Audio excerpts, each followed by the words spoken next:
ఇది కేవలం సమాచారంగా మాత్రమే భావించండి. వైద్య నిపుణులను సంప్రదించండి. ఈ మధ్య కాలంలో కొద్దో గొప్ప ముగ్గురులో నలుగురిలో ఒకళ్ళకైనా ఏదో ఒకటి ఉంటుంది కదా సార్, లంగ్ రిలేటెడ్ ప్రాబ్లం.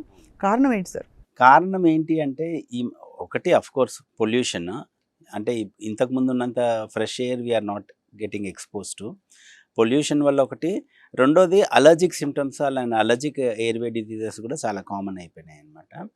మూడోది కొంచెం అవగాహన కూడా పెరిగింది. ఇంతకుముందు క్రానిక్గా కాఫ్ ఉన్నా కూడా పెద్దగా దాన్ని పట్టించుకునే వాళ్ళు కాదు. బట్ అవగాహన కూడా పెరిగింది కాబట్టి and new modalities of treatment కూడా వచ్చాయి అండ్ డయాగ్నోసిస్ కూడా వచ్చాయి కాబట్టి న్యూవర్ డిజీజెస్ని కూడా మనం ఈజీగా అండ్ తొందరగా డయాగ్నోస్ చేయగలుగుతున్నాం. అంటే ఒక 30-40 ఇయర్స్ బ్యాక్ మనం చూసుకున్నామంటే కామన్గా అంటే వెస్ట్రన్ కంట్రీస్లో డయాగ్నోస్ చేయగలిగిన ఇంటర్స్టిషియల్ లంగ్ డిజీజెస్ కానీ లేకపోతే పల్మోనరీ ఎంబాలిజం అన్న లంగ్ ప్రాబ్లం కానీ ఇట్లాంటివి ఇండియాలో డయాగ్నోస్ అయ్యేవి కావు. మనకి మేజర్ ఇష్యూ ఉండేది ట్యూబర్క్యులోసిసే ఉండేది అప్పట్లో and asthma to some extent and COPD. మేజర్గా ఇవే ఉండేవి.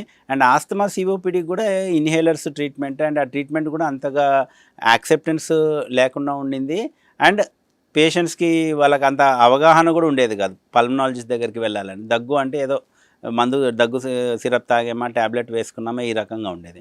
సో ఆఫ్ లేట్ ఏంటంటే మనకి అన్ని మొడాలిటీస్ ఆఫ్ డయాగ్నోసిస్ పెరిగాయి and as such lung diseases కూడా పెరిగాయి because of pollution and allergic problems ఎక్కువ అవడం వల్ల అండ్ పల్మనాలజిస్ట్ అన్న అవగాహన కూడా ప్రజల్లో ఏర్పడింది కాబట్టి we're able to diagnose more lung cases and people are coming to అస్.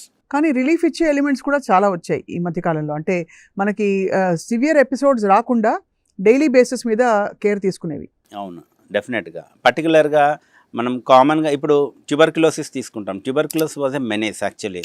ఇంతకుముందు ట్యూబర్క్యులోసిస్ వచ్చిందంటే ఇట్స్ డెత్ సెంటెన్స్ లాగా అనుకునేవాళ్ళు అనమాట. వాళ్ళని తీసుకొని వెళ్ళి ఎక్కడో చెట్లు ఆక్సిజన్ లెవెల్స్ ఎక్కువగా ఉండే హిల్ స్టేషన్స్లో అట్లాంటి ప్లేసెస్లో పేషెంట్స్ శానిటోరియం అనేవాళ్ళు, టీబీ శానిటోరియం అక్కడ పెట్టేవాళ్ళు అనమాట. Now it is entirely gone. Sanatorium treatment అనేది వెళ్ళిపోయింది. ఎందుకంటే ఎఫెక్టివ్ కీమోథెరపీ వచ్చింది, దానికి ఎఫెక్టివ్ డ్రగ్స్ ఉన్నాయి కాబట్టి ఇప్పుడు 6 to 8 months or 6 to 9 months treatment తీసుకుంటే టీబీ తగ్గిపోతుంది. So easy to diagnose and easy to treat అనమాట. ఇది క్రానిక్గా ట్రీట్ చేయాల్సిన అవసరం లేదు. But there are certain chronic conditions like asthma లేకపోతే సిఓపిడి అంటాం, స్మోకింగ్ వల్ల వచ్చే lung problem, obstructive airway disease అది కూడా. సో ఈ ఆస్తమాలో కూడా ఇంతకుముందు ఏంటంటే ఆస్తమా అంటే వాళ్ళకి దగ్గు ఆయాసము వచ్చేది, వాళ్ళకి ఇన్హేలర్స్ పెద్దగా ఉండేవి కాదు అండ్ యాక్సెప్టెన్స్ కూడా ఉండేది కాదు. ఉన్నా కూడా ఇన్హేలర్స్ ప్రజల్లో అంత యాక్సెప్టెన్స్ ఉండేది కాదనమాట.